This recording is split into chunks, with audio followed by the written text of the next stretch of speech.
We're going to speak in English, and I commend all of you for being here after hours and hours of looking at art and walking around the various buildings and parts of this exhibition.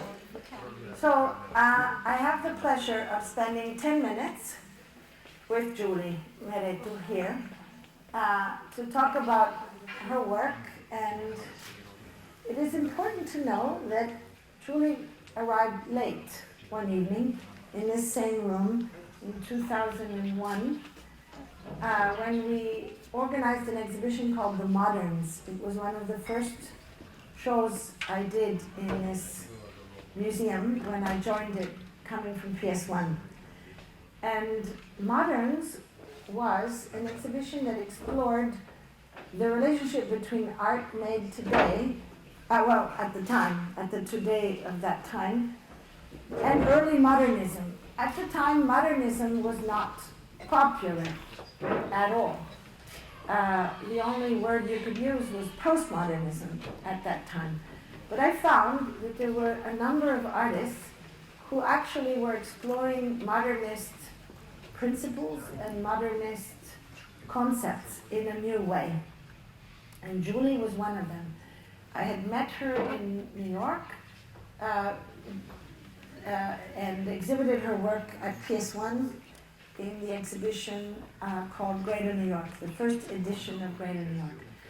So, coming to not to direct, at the time to be the chief curator here, I invited Julie and contextualized the work within a group exhibition only about the relationship with modernism in younger artists. Now, Julie comes back 20 years later, 21 years later, 30 years later, 40,000 years later, many years later, 21 years later, and she's in a situation, and I'd like to actually ask her about that, how she sees this contextualization, which is radically opposite from what we did then. So, when you walk into the Manica Lunga, you see an image of Chauvet.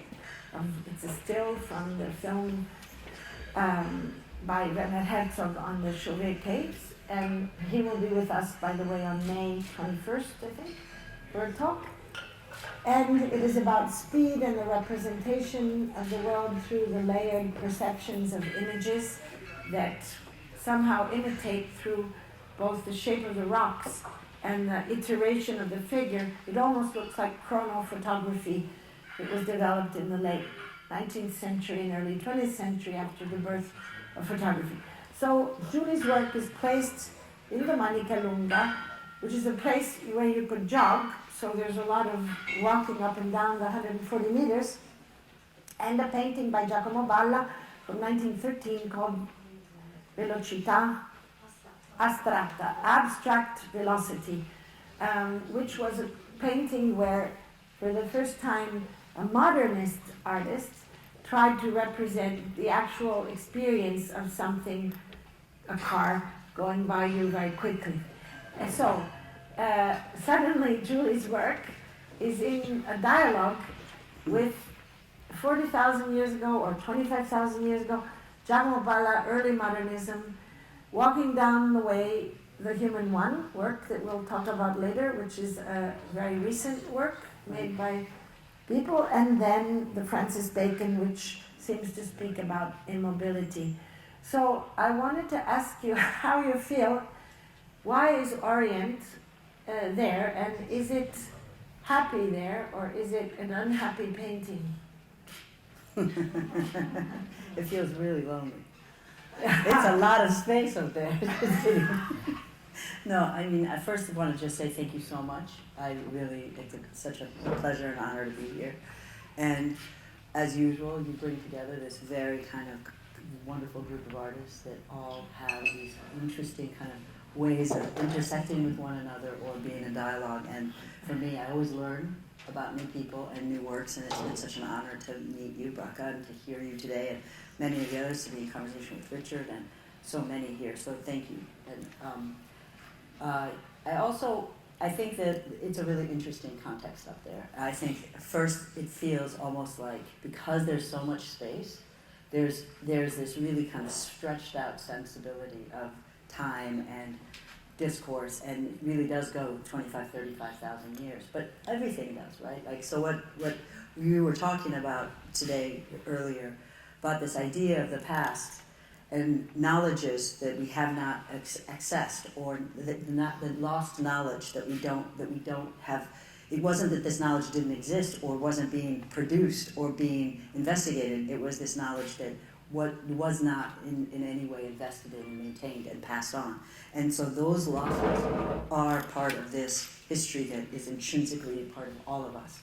And fundamentally, like, what I love about that context is that you have a situation right now where you have this kind of intense rise of nationalism and intense rise of nativism and the kind of fracturing or insistence on certain kinds of fracturing of these and insistence on borders. And it's one of the deepest crises, in addition to the global crises, that really are part of the problems that we live within. And in addition to that, it's also kind of, you have the kind of, so that's a really important aspect of where this work is coming from, and the need that artists are trying to invent new language from within this kind of catastrophe or whatever. But that I guess what I'm trying to say is that within this nativist kind of essentialism of people, you have this essentializing of particular types of people. And that's the core fundamentals of racism, colonialism, this kind of, heteronormativity, whatever you want to call it, white supremacy. This insistence requires a certain form of essentializing a certain person. And an abstraction allows for space that exists outside of that, right? Like that can't be. And one of the reasons so many artists were denied access to work in that space, at least in the public space, women, people of color, people from other places, unless it was seen as coming from this place of the naive, there was not this space of being able to work with a really kind of complex understanding of oneself, one's place in the world, and intuition and the building of like knowledge through abstraction. So for me, being in that context is incredibly, I feel really honored, and I feel that it's very illuminating, and that it's also a lot of the work that I've looked at. So to me, there's this, in addition to the new work that I've learned about and been able to experience here, the Human One piece, which I think is a super compelling sculpture in this space. So I think that, it's an honor, but it's also triggering. It's triggering because of the kind of need in abstraction. There are so many holes in this past that we were talking about, that this need in abstraction to invent new language comes from this place of kind of needing to invent a visual neologism. So it's not like a mark hasn't been made before. Marks have been made from the beginning of our existence, but the marks, how you put these marks together, what information, what kind of abstraction comes into that, whether it's quoting from particular histories that you can see in the Bala, or from these cave paintings that you see, from the Chauvelin images, or the photographs you have downstairs. You have this history of language, and sometimes a handprint looks like it can come from a cave, or it's a David Hammond's body print, or something, and so, something out of Jasper Johns. There's all of these sources for this form of mark making and building, and when you put these marks together in different constitutions or constellations, one reads them very differently. So what is legible, what is illegible, and what cultural references, what history are we playing with, and how much of that history is a cosmology of us to integrate? Okay, now how much of that would a viewer see coming across the painting? How was it made? One sees many, many layers. So first question is very banal. How's it made? Does it start with the photograph? Yeah.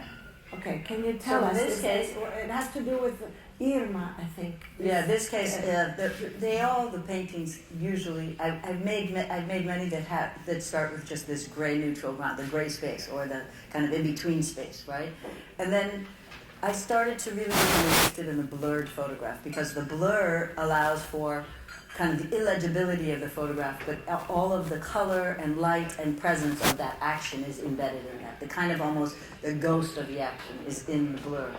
And so I started to, use the photographs that I was building the work from, which are usually photographs that the media uses to try to deal with or to try to explain a situation, how the media images a certain You mean like situation. newspapers and news Yeah, outlets? media. I mean, Twitter, Instagram, news outlets, whatever journalists. How is this war imaged? Or how is a pandemic imaged? Like how do we understand that through these images that we are consuming at such an enormous scale? And so there are certain images that kind of rise to the top of the numerous images that we can all think of when we think of the fires in California. Particular images stand out. When you think of the kind of Charlottesville kind of white supremacy rally to the right, certain images stand out, and a lot of times those images are based in the kind of similarity to art history, in terms of art historical history painting and such. And so I think, for me, I would take the blur of the images that were most compelling or most haunting to me. In this case of Hurricane Irma, of a completely destroyed street that was mostly in a poor neighborhood, and a completely destroyed street. But this blurred of these images was also something about the kind of like social kind of action that can happen because of those kind of catastrophes. And then the summer after I'd been working on this painting for a long time, which can happen sometimes, I had left it and gone to pandemic stage. Like, gone to quarantine in the country and work in different paintings. When I came back, it was after the George Floyd summers, the kind of protests that erupted in the United States after the murder of George Floyd, and the kind of huge Black Lives Matter movement that became contagious and I think took place all over the world. All over the world. So after that summer, I came back, and this painting had the kind of energy and dynamic of what you felt in the streets with this protest. So the painting is titled after these two things. But what's going on in the painting is something about building this other language from within the pressure of this time, not necessarily coming something descriptive of Irma. I'm not so interested in the description of something. I'm much more interested in the experience that one has by the kind of visceral experience of the work. So the abstraction is the representation of this visceral experience? There's no representation. That's the point, is that it's the kind of... experience. Yeah. Of the experience. It's not the experience. No. I mean, we're in front of a painting. But you have an experience. You have an experience in front of the painting that's different. It has nothing to do with the storm. Yes. But so why do we speak about the source imagery? Well, you asked about it. Oh. But you often put it in the title of the work. Sometimes. Yes. Like in this case, it says that just because it was a notational way for me to know. But the title is Orient. The Why? source is... So Orient, I don't know if you know this album. It's a really incredible album that has this really amazing way of dealing with sound. It's a jazz album, and Don Cherry, and you know it. It's like, if you don't know it, you go listen to it because it's phenomenal. It's like such an but it's an experience. Like and the painting feels to me like it has this sonic kind of experience where, when you stand in front of that painting and really, paintings are time-based experiences. Most people forget that. They look at video or sculpture and you have this, especially with films, it's a time-based experience. You know when it starts, you know when it ends. But painting is really a time-based experience. And if you don't spend time with a painting, it's very hard to really understand what's happening. And so, or you just get a glimmer of it. It's not like, if you stay with Rembrandt's Night Watchman, they move. That you see things that happen. But if you don't see this. So then you don't have the full experience. And I think that my interest is in the collection of information and the gestures and what is emergent in the painting, what is emergent in the intuitive making of the painting from this material that becomes a different form of experience that is sonic, that is visual, that is felt, that is visceral. All of that is part of that. And that's what I'm interested in, that transformative kind of capability of possibility in that experience. And you believe in painting you believe in high art as well. I mean, this is a classical... I believe in art, I believe in culture, and I believe in knowledge, of course. Well, not everybody makes works today that have how do you say, the sense of importance of standing in front of a painting. No. The painting is something that was born in a certain moment. I mean, canvas was born when they needed to roll up images and carry them in ships. Before there was work on wood and so forth. Yeah. So now we're in a media-saturated world. There's media work a little bit along the way, further down in the Manikanunga. But your work somehow is taking a stance in the name of a very old. Well, medium, I mean, some of us have the capability of working really well with code, and others of us we can only work with our hands. So. And your eyes. So yeah, so I think like some of us have a certain kind of capability and way to kind of give rise to these questions. I was very interested in what Bracha said earlier about writing after painting. That the act of painting is also an act of learning, but also an act of discovery and a form of kind of liberatory expansion. There's this the creative act of making, whether it's something that you can do conceptually, whether it's in film, whether it's in sculpture with clay, whether it's like painting. Like one of the oldest things is a mark on a piece of paper, again, or a mark on the wall or something.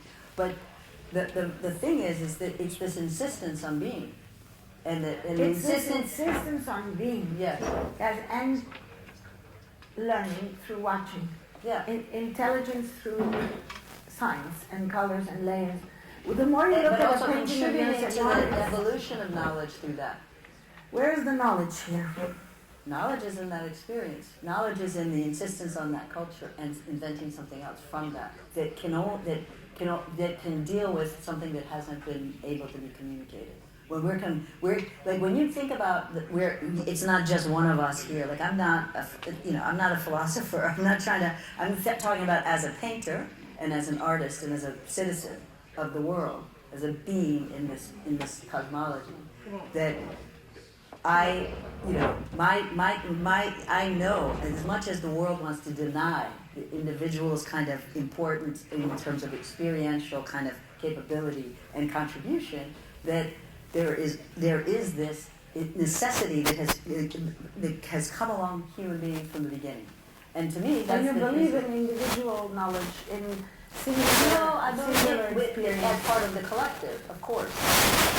But not as collective knowledge. Sure, of course. But through a single person. No, I'm just saying that both are as valuable. I'm not trying to say one is more important than the other. So now I'm going to tell them, and then we're going to end this, because you promised we could only have 10 minutes. You're the one who took it too long. You said 10 minutes. I'm going to do 10 minutes. When I met you, when I saw the work the first time, I thought that it was the closest representation that I had ever seen of the way in which knowledge is constructed in the minds of people that are born and live in a media-saturated world. It was this chaotic arrival of science from urban landscapes, architectural drawings, data. How you not try to process and organize this data in an archival mode, but how you can celebrate somehow the folly and the madness of all of this too much data and overload. That's what I saw when I saw your little marks. You remember you used to put those little marks in the. So I found it an artistic ability to explain how the brain works in the same way that I thought Cy Twombly was that at the time. When Cy Twombly did what he did, which had something to do with another historical period, but it still had to do with somehow drawing the irritation and then the hand becoming like the neurons connecting. In your work, it's like the entire world of life as a node, life in a rhizome was being represented. Would you do that interpretation? Or do you think that's wrong and it's not what you want people to see? In No, your work? I mean I think with that earlier work that was completely the case, and I think there was this desire of trying to make sense of oneself, and I think fundamentally as artists that's what we're trying to do. Is I love this idea of ethics and aesthetics, like trying to find our place in this way, but there's a need to do this work and to invent a language, or not even invent it, to find a language that can do what you need it to do. Yes. And that is this place of trying to find oneself in this sense. And I think that that is in a way that is part of this collective kind of way of building knowledge. But there's also, like when you talk about the media, this media sphere that we're in, it's also the place that can consume the individual, right? Can consume but in fact your whole show is the premise is the necessity of the individual within that. I think so. Yes, I think so. Anything you want to add? No. Want to answer a question? Want to answer any questions? Sure. Question? Nobody dares ask Julie Mehretu a question. She came all the way here. Well, okay, then I think we're going to go to the next brief talk. And I don't know what that is. But we'll find out.